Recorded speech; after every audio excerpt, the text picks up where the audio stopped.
So in this session, we are going to study justice and righteousness. ဒီအစီအစဉ်ကတော့ကျွန်တော်တို့တရားမျှတခြင်းနဲ့ဖြောင့်မတ်ခြင်းဆိုတဲ့စကားလုံးစကားစုကိုကျွန်တော်လေ့လာသွားမှာဖြစ်ပါတယ် Justice in Hebrew is called mishpat. တရားမျှတခြင်းဆိုတာကိုဟေဘရုဘာသာစကားအဖြစ် mishpat လို့ခေါ်ပါတယ် Mishpat. mishpat Okay? And Jeddah. And righteousness is Jedaka.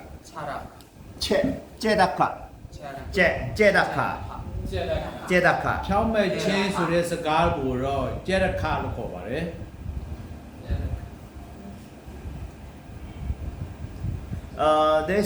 The concept of justice and righteousness is almost the same. ကျွန်တော်တို့ဖြောင့်မတ်ခြင်းနဲ့တရားမျှတခြင်းဟာအမှန်ကဒီစကားစုကအတူတူပဲဖြစ်တယ် It is exchangeable, interchangeable, like that. ဒါပေမဲ့ဒီအဓိပ္ပာယ်ချင်းကျွန်တော်တို့ဒီအပြောင်းအလဲလေးလုပ်လိုက်တာက But if we separate it and define the meaning, အဲ့ဒီစကားစုရဲ့အဓိပ္ပာယ်ကိုကျွန်တော်ဖွင့်ဆိုတဲ့အခါမှာ like justice is like this. Justice တရားမျှတခြင်းဆိုတာ especially practice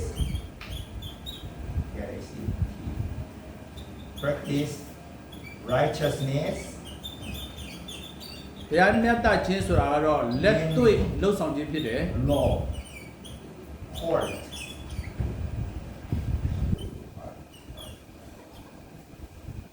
ဖြောင့်မတ်ခြင်းဆိုတာကတော့ကျွန်တော်တို့ဥပဒေတရားဥပဒေဆိုတဲ့ဟာကိုပြောတာဖြစ်တယ် You know, for example, if you commit sin, if you commit crime, okay, and then you are taken to the court, and then the judge will, okay, declare whether you are righteous or guilty. အဲ့တော့ကျွန်တော်တို့အပြစ်တစ်ခုခုကျူးလွန်သွားပြီဆိုရင်တရားသူကြီးရှိကိုရောက်သွားမယ်တရားသူကြီးကသူ့ကိုအပြစ်ကိုဘယ်လိုလုပ်တာလဲအပြစ်ရှိသလားမရှိဘူးလားဆိုတာကိုသေချာစစ်ဆေးမှာဖြစ်တယ် So if the judge does not take any bribe, so that he just really judge righteously, then it is justice. တရားသူကြီးကတော့အဲ့ဒီလက်ပေးမှုတစိုးစားမှုကိုသူဘယ်တော့မှလက်ခံမှာမဟုတ်ဘူးတရားအတိုင်းကိုတရားစီရင်မှာဖြစ်တယ် Understand? So this justice is usually in practice righteous in law, or we can say in our day now in the ministry, in the department of justice. အဲ့တော့ကျွန်တော်တို့ဒီတရားမျှတခြင်းဆိုတာကတော့လက်တွေ့မြေပြင်မှာကျွန်တော်တို့ကျင့်သုံးရမယ့်အလုပ်ဖြစ်တယ်ဖြောင့်မတ်ခြင်းဆိုတာကတော့နော်သူကဥပဒေတတ်မှတ်ထားတဲ့ဥပဒေ In any country, there is what? Department of Justice. အဲ့တော့တိုင်းပြည်မြောက်များစွာမှာကျွန်တော်တို့ဒီတရားမျှတခြင်းနဲ့ပတ်သက်ပြီးတော့ဒီဟိုပါကဏ္ဍတွေအများကြီးရှိတယ် Because usually when people, live together, always there's a quarrel fight, right? And then in many cases they were taken to court, and then the judge should, judge if who is right, who is wrong. Like that. အဲ့တော့တရားစီရင်တဲ့နေရာမှာကျွန်တော်တို့ကဒီဘက်မှာဘသူကမှားလဲဘသူကမှန်တယ်လေဆိုတာကိုဟိုဒီဘက်အဖွဲ့ကလည်းမှားတယ်ဆိုရင်မှားတဲ့အကြောင်းကိုလေ့လာတယ်ဒီဘက်ကလည်းမှားတယ်ဆိုရင်မှန်တယ်ဆိုရင်မှန်တဲ့အကြောင်းအဲ့လိုမျိုးရှေ့နေတွေငားတာရှိတယ်လေအေးအဲ့ဒါကိုကျွန်တော်တို့ပြောတာ Okay? Let's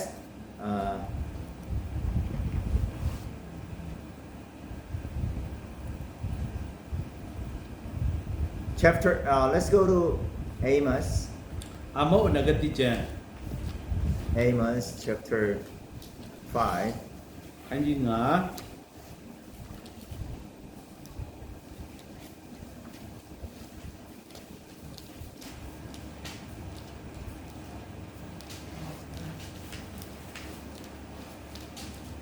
Kanjinga Kange Tase. ခန်းငယ်30 1, 2, 3. မြို့တကားဝတွင် And there are ဆုံး those မ who တတ် hate သော the သူ one who ကို upholds justice ဖြော in င့်မတ် the စွာပြောတတ်သောသူကိုရွေးချယ်ကြပြီတကား Right. Understand? တဲ့နော် Especially in the history of Israel, like in the time of like Amos, Isaiah, Hosea, and BC 8th century. Okay. အဲ့တော့ကျွန်တော်တို့အထူးတစ်ဖြင့်ဒီ BC 8ရာစုလောက်မှာဟေရှာယတို့အာမုတ်တို့ဘောနော်ဇခရီတို့ဒီ prophet တွေကျွန်တော်တို့တွေ့ရတယ် Especially the rich people usually, where in the court actually they give bribe to the judge. That's why though these rich people were guilty, they were declared by the judge, you are righteous. And the poor people who didn't do any wrong, who are not guilty, they are declared as guilty. အဲ့တော့အဲ့ဒီအချိန်တုန်းကတချို့သောချမ်းသာတဲ့ပုဂ္ဂိုလ်တွေကသူတို့အမှုတစ်ခုခုရင်ဆိုင်တဲ့အခါမှာသူတို့ကတရားသူကြီးကိုလက်ထိုးတယ်ပတ်စံပေးတယ်ပြီးတော့ဟိုစင်းရဲသူကတော့ဘာမှလည်းအလုပ်အပြစ်လုပ်တာလည်းမရှိဘူးဘာမှလည်းမကျူးလွန်ပြီးနေဟုတ်တယ်သူတို့အပြစ်ရှိတယ်ဆိုပြီးတော့သူတို့ကအပြစ်တိုင်ခံရတယ်ဟိုမှာချမ်းသာတဲ့သူကလုပ်တဲ့သူကအပြစ်လွတ်သွားတယ်အဲ့ဒီအပိုင်းကိုတွေ့ရတယ် Same chapter verse 12. အခန်းကြီးစနစ် 1, 2, 3. အခန်းကြီး Amos. အခန်းငယ်စနစ် Same chapter. တင်တို့အထက်ထက်လွန်ကျူးသောဒုစရိုက်အလွန်လေးသောအပြည့်တို့ကိုငါသိ၏ဖြောင့်မတ်သောသူကိုနောက်ဆက်တက်ကြ၏တစိုးစားတက်ကြ၏စင်ရသားတို့ကိုဘာဝတွင်မတရားတဲ့ပြုစင်တက်ကြ၏ Right? တွေ့တယ် They နော် broke justice, သူ right? တို့ကအဲ့ဒီတရားစီရင်ခြင်းဥပဒေကိုသူတို့ချိုးဖောက်တယ်ဖျက်ဆီးတယ် Understand? And also, before the judge, before judgment, actually, they to judge the people. Actually, they need like witnesses. Okay. Oh, this person is. I saw this person is good. He is not guilty like that. Okay. Witnesses. အဲ့တော့ကျွန်တော်တို့တရားရင်ဆိုင်ပြီဆိုတာနဲ့တက်သေးနှစ်ဦးလိုအပ်တယ်နော်ဟုတ်ကဲ့ဒီလူကတော့အပြစ်မရှိဘူးဟုတ်တယ်ကျွန်တော်တွေ့တယ်လုံးဝသူပြစ်မလုပ်ဘူးဆိုတော့တက်သေးခံချက်လိုအပ်တယ် Actually, the witnesses' testimony influence a lot on the judge. အဲ့တော့ဒီတက်သေးနှစ်ဦးရဲ့တက်သေးခံခြင်းအဖြစ်ဒီတရားသူကြီးပေါ့နော်တရားစီရင်မဲ့သူ့ပေါ်မှာသူတို့ကဒါအမှန်တိုင်းပြောတဲ့အခါမှာသူတို့လွှမ်းမိုးမှုရှိတယ် But think about this: the rich people who are guilty, they give also bribe to the witnesses. Okay, then this witness, right, testify what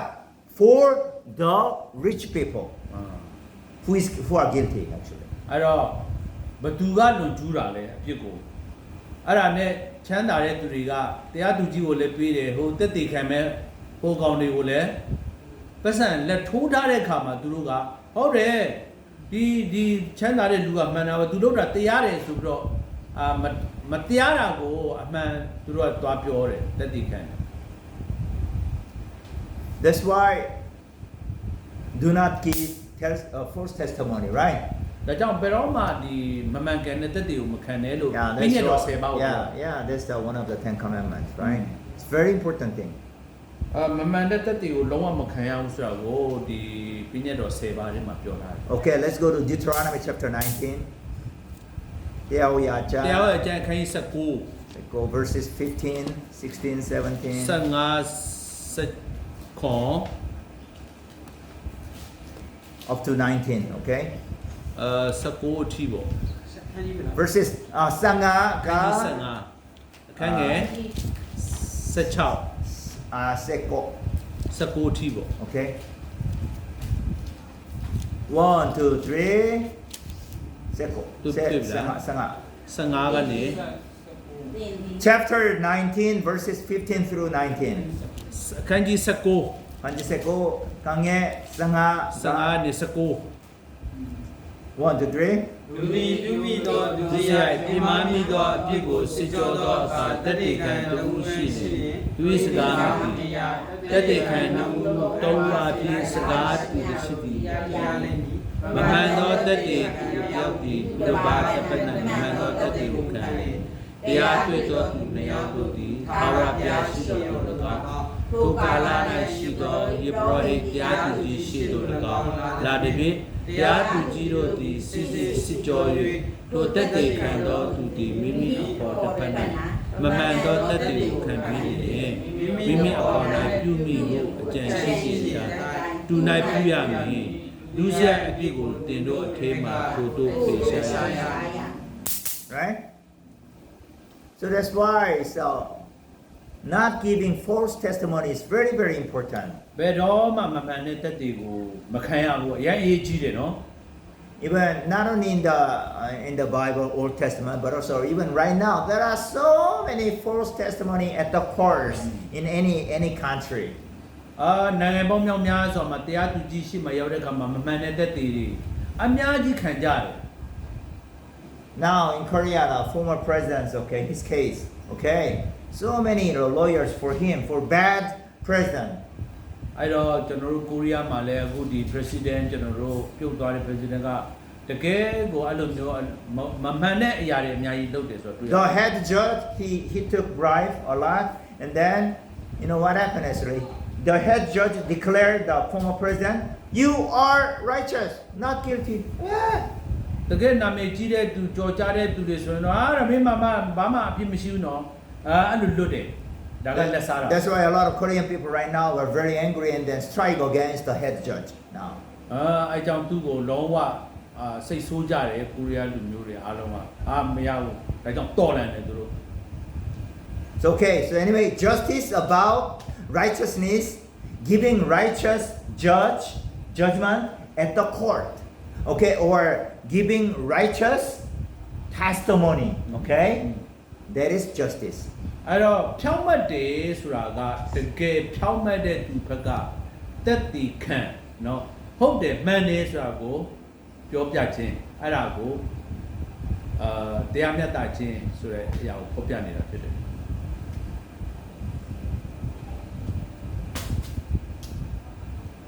Giving righteous testimony. တကယ်ကျွန်တော်တို့မှန်တဲ့တက်တီကိုခံပါ And then okay, there's okay. We give one more case very similar to Amos, as Isaiah chapter 5 verse 23. ဟေရှာယနဲ့ကတိကျခန်းကြီး9 Isaiah 23 chapter 5 verse 23. အခန်းကြီး9အခန်းငယ်23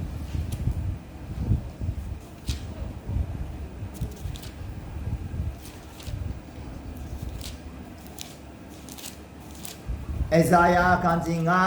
kange nasetong. 1, 2, 3. ထိုသူတို့သည် Okay, the guilty for a bribe. ဒီစိုးစားခြင်းကမတရားသောသူတို့ကိုအပြစ်မပေးဘဲလွတ်၍ဖြောင်းမတ်သောသူတို့၏ဖြောင်းမတ်ခြင်းကိုဝန်မခံဖေရှားတတ်ကြ၏တွေ့လား You know, the duty for the judge is to, right, give right judgment so that the poor people, okay, who don't have enough money, okay, who are weak, they should not be sorry, should not be, you know, oppressed by injustice. တရားသူကြီးကိုယ်တိုင်ကဒီနေရာမှာကျွန်တော်တို့ဖြောင်းဒီချမ်းသာတဲ့လူတွေဘက်ကတော့သူကဟိုနေတယ်ဆင်းရဲတဲ့သူတွေဘက်ကသူကသူတို့မှာဖိအားပေးပြီးတော့နော်သူတို့ဘက်ကိုတရားစီရင်တယ်ဆိုတာကိုကျွန်တော်တွေ့ရတယ်တစိုးစားတာပေါ့ But in the Old Testament, always the poor people, weak people, because they don't have any money, they cannot give bribe to the judge. That's why always they were declared guilty, guilty, guilty. You are sinners, sinners like that. အဲ့တော့ဓမ္မဟောင်းကျမ်းထဲမှာကျွန်တော်ကြည့်တဲ့အခါမှာဒီဆင်းရဲတဲ့သူတွေကပတ်စံဒီမပေးနိုင်တဲ့အခါမှာသူတို့ကနော်တရားသူကြီးရှိမှရောက်တဲ့အခါမှာလေဟေးမင်းတို့အပြစ်ရှိတယ်မင်းတို့အပြစ်ကျူးလွန်တဲ့သူဖြစ်တယ်နော်ဆိုပြီးတော့အမြဲတမ်းတရားဆွဆွဲခြင်းခံရတယ် That's why, according to the writers of the Old Testament, like, these poor people are pleading, asking God, praying to God, Lord, please help me. အဲ့တော့ဒီဆင်းရဲတဲ့သူတွေကအဲ့ကြောင့်အမြဲတမ်းဘုရားသခင်ကိုသူတို့ခေါ်တယ်ကိုရောကူညီပါအောင်ကျွန်တော်တို့ကိုတို့လိုအနိုင်ကျင့်နေပြီဆိုပြီးတော့ဘုရားသခင်စီမှာသူတို့ဆုတောင်းတယ်ကူညီတောင်းတယ် They use the word, okay, so vindicate me. Vindicate means that please, okay, I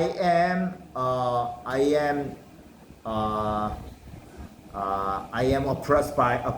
by the rich people, and then I'm oppressed, and I got declared, okay, guilty by the judge who took bribe. So please defend me, Lord, like that. အဲ့တော့ဆင်းသူဆင်းသားတွေကခုနဒီဘာပြောလဲဆိုရင်ချမ်းသာတဲ့သူတွေကကျွန်တော်တို့ကိုဒီလိုလုံနေပြီဒါကြောင့်ကျွန်တော်ဘက်ကကိုတော့ကာကွယ်ပေးပါเนาะကျွန်တော်ဘက်ကကိုတော့ရက်တည်ပေးပါဆိုတာကိုဒီဆင်းသူဆင်းသားတွေကဘုရားကိုကူညီတောင်းတယ် we did to the So that's why if we read first Isaiah and Micah, because of injustice, one of the reasons for northern Israel, is what? They broke justice. ဟေရှာယနဲ့မိခါအနဂတိကျမ်းကို အာမုတ်လဲပါတယ်เนาะဒီမြောက်ပိုင်းဣသရေလမှာတွေ့ကြုံရတဲ့အရာကဒီသူတို့ဒီတရားမျှတခြင်းမရှိတဲ့တရားမျှတခြင်းကိုချိုးဖက်တဲ့အကြောင်းအရာကိုကျွန်တော်တို့သိယူရတယ်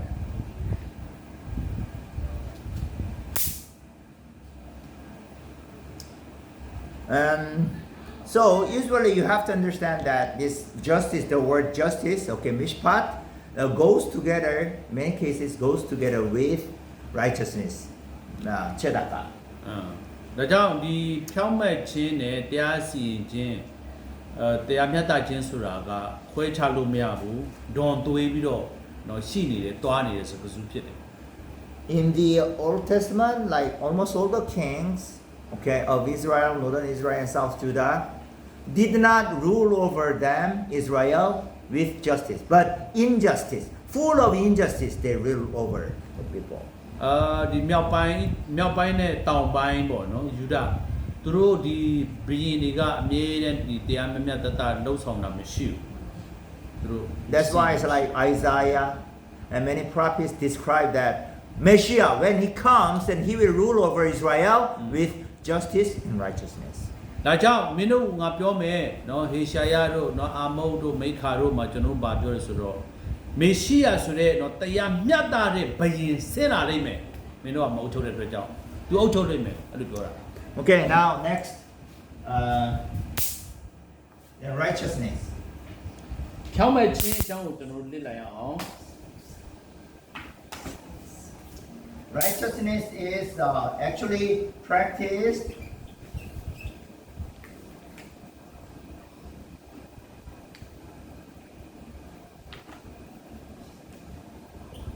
in human relationship, in relation or like business relation, okay, like this thing. ဖြောင်းမဲ့ခြင်းဆိုတာတော့ကျွန်တော်တို့တကယ်ဒီတယောက်နဲ့တယောက်ဆက်တွေ့တဲ့လှုပ်ဆောင်တဲ့နေရာမှာလက်တွေ့ကျင့်သုံးရမယ့်အရာဖြစ်တယ်။နောက်စီးပွားရေးအတူတကွလုပ်ပြီးဆိုရင်ကျွန်တော်တို့မမှန်တကယ်လုပ်ဖို့လိုအပ်တယ်။အဲကြောင့်ဖြောင်းမဲ့ဖို့လိုအပ်တယ်။ And then ပြတယ်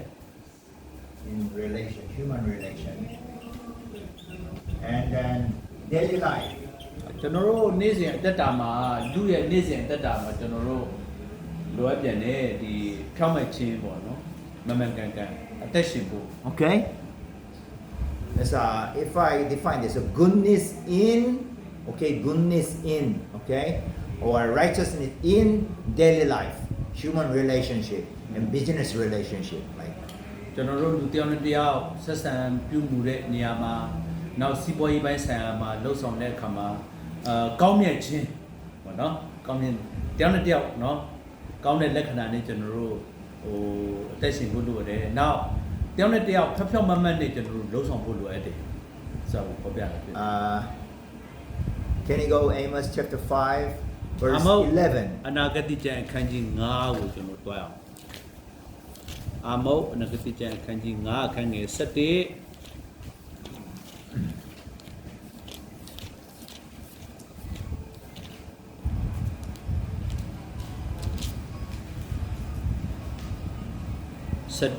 ခန်းငယ်17 Yeah, 1, 2, 3. သင်တို့ဒီစေတာကိုတိတ်ဆက်၍ဂျုံစပါးကိုတောင်းခံတတ်သောကြောင့် Therefore, စစ်သောကြောင့်နှင့်တိုက်ကိုကြည့်တော်လေတို့တိုက်နိုင်မနေရကြနှစ်တက်ပွဲသောစစ်မြေဥယျာဉ်ကိုစိုက်တော်လေစစ်မြေဥယျာဉ်ကိုမတော်ရကြ yeah, it's like usually, people and the rich people oppressing the poor people, okay, in their daily lives. And that is what? Unrighteousness, okay? ဒီမှာဆင်းရဲတဲ့သူတွေပေါ်မှာအမြဲတမ်းဒီဖိအားပေးတဲ့ဒီချမ်းသာတဲ့သူတွေကဒီမှာတွေ့ရတယ်သူတို့ကဘယ်တော့မှနော်အဲ့ဒီ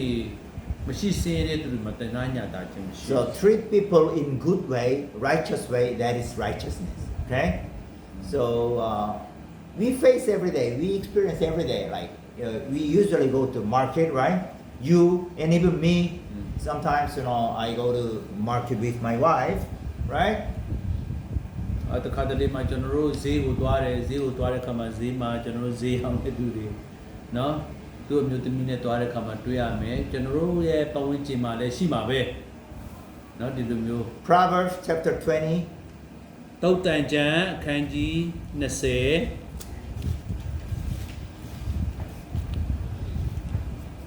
verse 10. ခန်းကြီး30အလေးချင်းမတူသောအလေးအဝင်ချင်းမတူသောတင်းတောင်းတို့ကိုထာဝရဘုရားဆက်ရှုပ်ရွံ့ရှာတော်မူ၏အဲ့လိုပြောရတယ်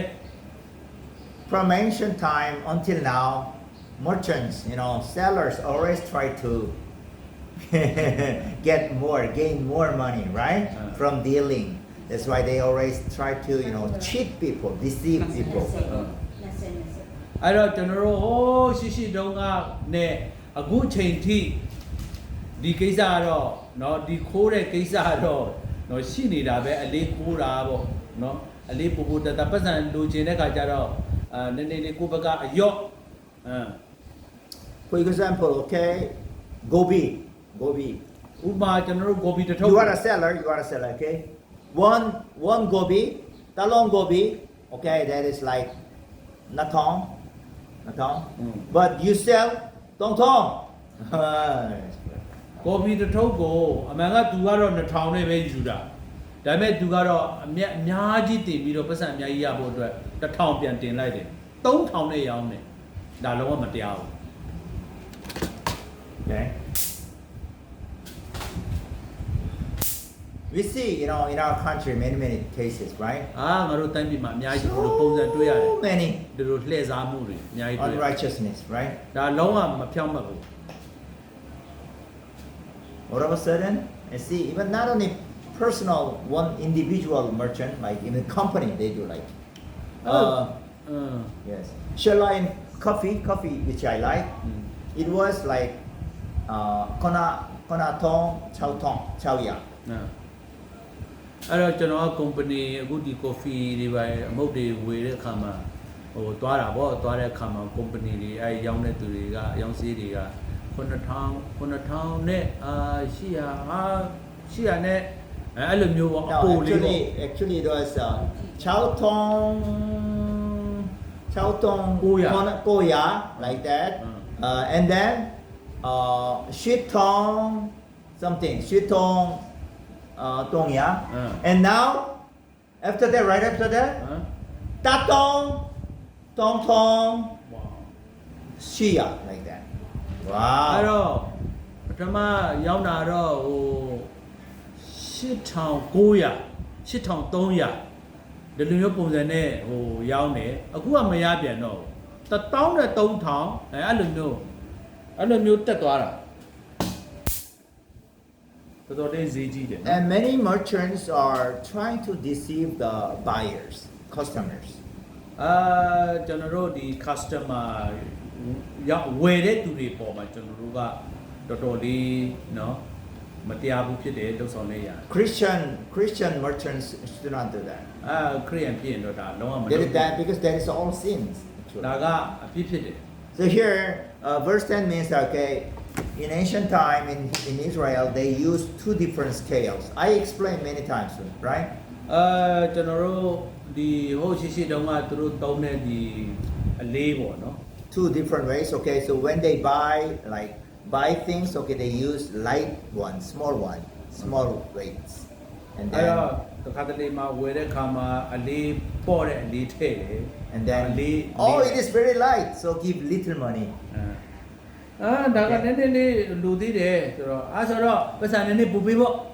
အလေးနောက်ထပ်နည်းတင်လိုက်တယ် So the merchant buy it in cheap price, and then when he sell, okay, use heavy weights. Heavy scale. အဲ့မှာကျွန်တော်တို့ကပစ္စည်းကနေဝါတယ်နေဝါတဲ့ခါကျတော့နည်းနည်းပူပူတတာလို့ဒီကမှာအဲ့လိုဆိုတော့ကျွန်တော်ဟိုနောက်ထပ်15ချက်တောင်းလောက်ထည့်လိုက်ပါလားအဲ့လိုဆိုရင်ဘယ်လောက်လဲဆိုတော့ဆိုတော့1500ပေါ့အဲ့လိုပုံစံမျိုးဖြစ်သွားတယ် Yes, like, oh, this is heavy, very heavy, okay. So give me the top. အဲ့ကျွန်တော်1000ဆို1000ကျတယ်လို့ပြောတယ်ဒါလိမ့်တာပဲ This way, I always try to deceive people, customers. ဒါကကျွန်တော်တို့ရဲ့ဈေးဝယ်သူအပေါ်မှာเนาะလောက်တာဖြစ်တယ်မကောင်းဘူး These are all unrighteousness. ဒါကလုံးဝမဖြောင့်မတ်တဲ့အရာဖြစ်တယ် So believing in Jesus Christ, believing in God means we keep justice and righteousness. We practice justice and righteousness. ဒါကိုတော့ကျွန်တော်တို့ယုံကြည်သူတွေဒီကနေ့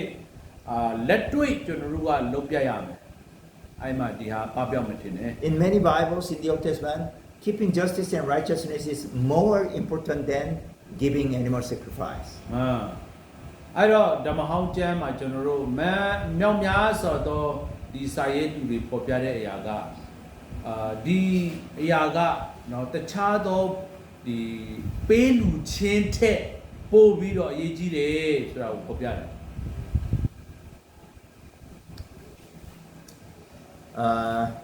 So it's like we still, many Christians think that, okay, we worship God through our worship time, but actually we worship every moment, every day, actually. So that's why we should keep justice and righteousness, and we practice mercy, faithfulness, these things, okay? This is also worship. This is, in a sense, is more important worship. အဲ့တော့ကျွန်တော်တို့ဒီယုံကြည်သူခရစ်ယာန်ဖြစ်လာပြီဆိုရင်ကျွန်တော်တို့အသက်တာထဲမှာခုနဒီလောက်ရမယ်ဒီလက်တွေ့လှုပ်ဆောင်ရမယ့်အရာတွေပေါ်မှာကျွန်တော်တို့ကလုပ်နေတယ်ပြီးတော့ကျွန်တော်တို့ရဲ့ဒီကိုးကွယ်ခြင်းကလည်းအခုနဒီနေရာဒီအသေးလေးတွေကလည်းဒါဖះကိုကိုးကွယ်တာပဲဘာနော်ဖះကိုးကွယ်ခြင်းဖြစ်တယ် Okay.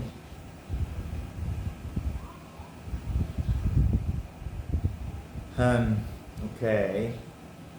And then we continue, same chapter, Proverbs chapter 20,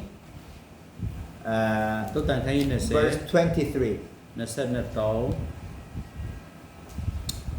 အလေးချင်းမတူသောအလေးတို့ကိုဘာဝပြဆက်ရှုပ်နေကြတော်မူ၏ Okay?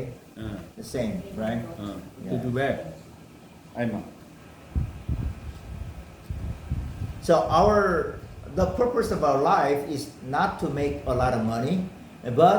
to obey the covenant law, obey Jesus Christ, and follow Jesus Christ. ကျွန်တော်တို့ရဲ့အသက်တာရဲ့အနာဂတ်ကခရစ်တော်နောက်ကိုကျွန်တော်တို့တစ္ဆာရှိလိုက်လို့ဖြစ်တယ်။ပတ်စံအများကြီးရဖို့အတွက်ကိုကျွန်တော်တို့ကအဲ့ဒီနောက်ကိုလိုက်ဖို့မဟုတ်ဘူး။နော် brain ရဲ့ဥပဒေကိုကျွန်တော်တို့လိုက်ရှောက်လို့ဖြစ်တယ် There are so many Bible verses about justice and righteousness. ။မှာကျွန်တော်တို့တစ္ဆာရှိခြင်းနဲ့ဖြောင့်မတ်ခြင်းကြံပိုက်တဲ့အများကြီးကျွန်တော်တို့ရှိပါတယ်။ Proverbs chapter 22, verse 28. 20သုတ်တန်ခန်းကြီး20 28 Is another case. ဒါတော့ မမှန်သောတက်သေးသည် Remove an ancient bound ကိုယ်တိုင်ကြားသောသူ stone မူကားကြည် set ကြ up စွာ by your ပြောတတ် ancestors. ၏ Okay, it's like this.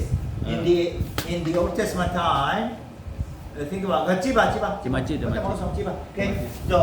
this is your house. ဥပမာဒါကငါတို့ရဲ့အိမ်ဆိုကြပါစို့ This is your neighbor's house. အဲ့ဒါကဟိုတခြားမိသားစုအိမ်ဆိုကြပါစို့ There's the boundary. အဲ့ဒီမှာကျွန်တော်တို့နေဆက်ရှိတယ် At the time in the Old Testament, in boundary line,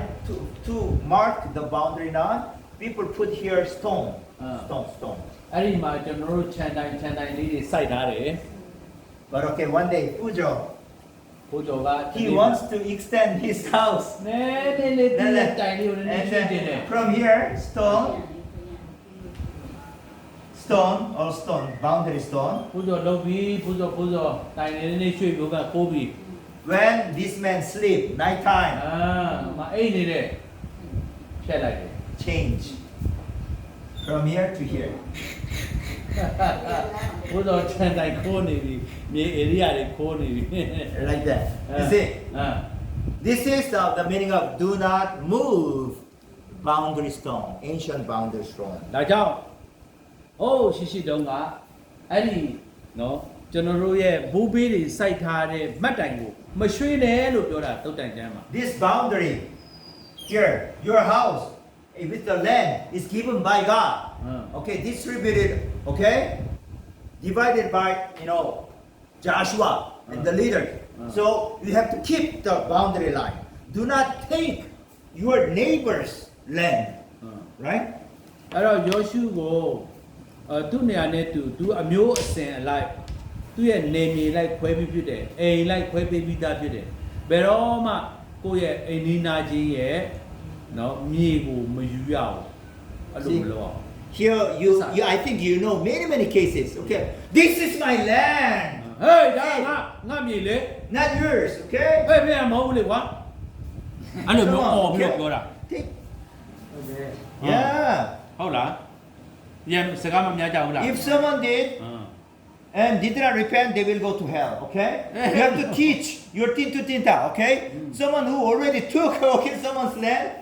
they will go to hell if they do not repent. အဲ့ဒါမလုပ်အောင်လုပ်ရင်တော့ငရေသွားမယ်တင်ပေးရမယ်အတင်းသူတင်ကြတယ် You understand? Very important. You have to respect their survival right, right? ကျွန်တော်တို့ရဲ့အမှန်တရားကိုကျွန်တော်တို့ကကျမ်းစာရဲ့အမှန်တရားကိုကင်ထားတယ်ဆိုရင် Oh, I have to do here. ရွှေ့သွားပြီငါတို့ညောင်း So, you should not move the ancient boundary stone. ဟေးဒါဘိုးဘေးတွေစိုက်ထားတဲ့မှတ်တိုင်ကိုမရွှေ့နဲ့အဲ့လိုပြောတာ This happens in my mother's case. ဒါကငါရဲ့နော်အမေ Very bad as a very like a remote cousin, right? He took my mother's home. ဟေးငါဒီညီကွာတော့ငါရဲ့အမေနော်ဘိုးဘေးတွေစိုက်ထားတဲ့မှတ်တိုင်သူရွှေ့တယ်မကောင်းဘူးဒီလို Yeah. အဲ့လိုပြောမှာ This kind of things, in these cases, happen many places in many countries. နိုင်ငံမြောက်များစွာနော်နေရာမြောက်များစွာမှာဒီလိုလောက်တာကျွန်တော်တွေ့ရတယ် But God gave all of us survival right. So that's why that survival right must be kept. We should respect, okay? ဒါကြောင့်တမန်ကျမ်းစာထဲမှာဖော်ပြထားတဲ့အတွက်ကြောင့်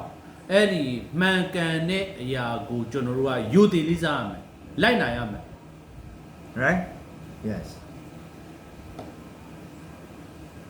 Because people, we have in English it's a covet, like desire, simple desire to possess more things, right? ကျွန်တော်တို့ရဲ့ဒီဇာတိပဂတိပေါ့ဇာတိပဂတိအသွေးအသားကအမြဲတမ်းအဲ့လိုနော်ဆုံးဖြတ်တတ်တယ်သူများဥစ္စာကိုမတရားလို့လူချင်းတက်ကြတယ် Right?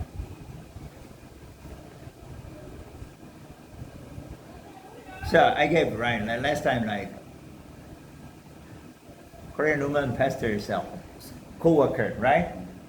That pastor always cheat the Korean pastor, deceive Korean pastor, and take a lot of money. He should, for example, he was given money to use for the orphans, never use, like that. အဲ့ And တော့ then he bought land and houses like that, for his household, for his family, like that. အရင်နားမှာလည်းသူပြောပြပါတယ်သူရဲ့တငယ်ချင်းအမျိုးသမီးတယောက်ကoff day လုပ်ထားတဲ့မိဘမေလုပ်တယ်အဲ့မှာဟိုဘက်မှာပေးရမယ့်ဟာကိုမပေးဘူးဘောနော်မပေးဘဲနဲ့သူ့အိမ်သူ့ယာအတွက်ဆိုပြီးတော့အဲ့ပတ်စံတွေကကိုပတ်စံယူလိုက်တော့တယ် If he does not repent, he will surely go to hell. Surely, 100%. တကယ်ကိုနောင်တမရဘူးဆိုရင်ရေးသွားတယ်တကယ်ရေးသွားတယ် Yeah, all of us want to live in a good house, right? More wide land, right? But we should control that simple desire. အားလုံးကဟိုပြောမယ်ဆိုရင်တော့သူတယောက်တည်းနေကျင်တာမဟုတ်ဘူးလေအိမ်ကောင်းရာကောင်းနဲ့အားလုံးနေကျင်တာပဲအရင်ကောင်းတယ်တွေ့ကြာတော့မဟုတ် Okay, let's go to Deuteronomy chapter 19. ကျွန်တော်တို့ဆရာဟောရကျမ်းအခန်းကြီး19 Deuteronomy 19, verse 14. Verse 14. Deuteronomy Kanji Seko Kangye Seli. 1, 2, 3. အေးဘုရားခင်ထာဝရဘုရားသည်သင်အားအပိုင်ပေးတော်မူသောပြည်မှာအမွေခံရမြေ၌ရှစ်လူဟောင်းတို့သည်စိုက်ထားနှင့်သောအိမ်နီးချင်း၏မြေမှတ်တိုင်ကိုမရွှေ့ရ Amen. အာမင်တွေ့ရနော် Not moving ancient boundary stone. This is very, very, very important, extremely important. That's why God keep telling this through different writers of the Old Testament. အဲ့တော့ဟိုရှစ်ဘိုးဘေးတွေနော်ခြံစည်းရိုးနဲ့ပတ်သက်တဲ့ဟာကိုအဲ့လိုစိုက်ထားရဲ့သားနဲ့နော်ဒီဟာကတော့မလုံးရဘူးဆိုတာကိုစံစာမှာလည်းအတိအလင်းပေါ်ပြတဲ့အတွက်ကြောင့်တကယ်ကိုဒါကျွန်တော်တို့လိုက်နိုင်မယ် Right. So if we believe in Jesus Christ, we should also practice this law. ဒီဥပဒေကိုကျွန်တော်တို့လက်တွေ့လုပ်ရမယ်လိုက်နိုင်ရမယ် If you come to church, you should practice this law. တင်းတော်ကိုကျွန်တော်တို့ရောက်လာမယ်တင်းတော်ကသတ်မှတ်ထားတဲ့ဥပဒေကိုကျွန်တော်တို့လိုက်နာဖို့လိုအပ်မယ် Understand? မလိုက်နာလို့မရ That's why keeping justice and righteousness is very important. ဘူးဒါကြောင့်ဒီတရားမျှတခြင်းနဲ့ဖြောင့်မတ်ခြင်းဆိုတာတကယ်ကိုအရေးကြီးတယ် Okay? ဒါဖြစ်တယ် Okay, now we define the meaning of justice and righteousness. အခုကျွန်တော်တို့ဒီတရားမျှတခြင်းနဲ့ဖြောင့်မတ်ခြင်းအတိတ်ကိုကျွန်တော်သိရပြီ Justice, what is justice? တရားမျှတခြင်းဆိုတာဘာလဲ Justice in practicing righteousness at the court or in giving testimony, right? တရားမျှတခြင်းဆိုတာတရားသူကြီးရှိမှကျွန်တော်တို့မှန်မှန်ကန်ကန်ထွက်ဆိုခြင်းကိုပြောတာဖြစ်တယ် Okay? And what is righteousness? ဖြောင့်မတ်ခြင်းဆိုတာဘာလဲ Tzedakah, that is, doing good thing, doing righteous thing in your daily life, business dealings, and then what? Business dealings and in your daily life, and human relationships. ကျွန်တော်တို့နေ့စဉ်အသက်တာမှာလိုက်ရှောက်ရမယ့်အရာဖြစ်တယ်နောက်တစ်ခုကစီးပွားရေးလုပ်ငန်းလုပ်တဲ့အခါမှာလည်းတယောက်နဲ့တယောက်ကျွန်တော်တို့ဒီဟာကိုလိုက်နိုင်ရမယ် Okay? ဟုတ်ပြီနော် Any question? ဒီစရာမေးခွန်းလေးရှိတာ Okay, it's up to here. ဒီတော့နိုင်အောင် Let's take a break.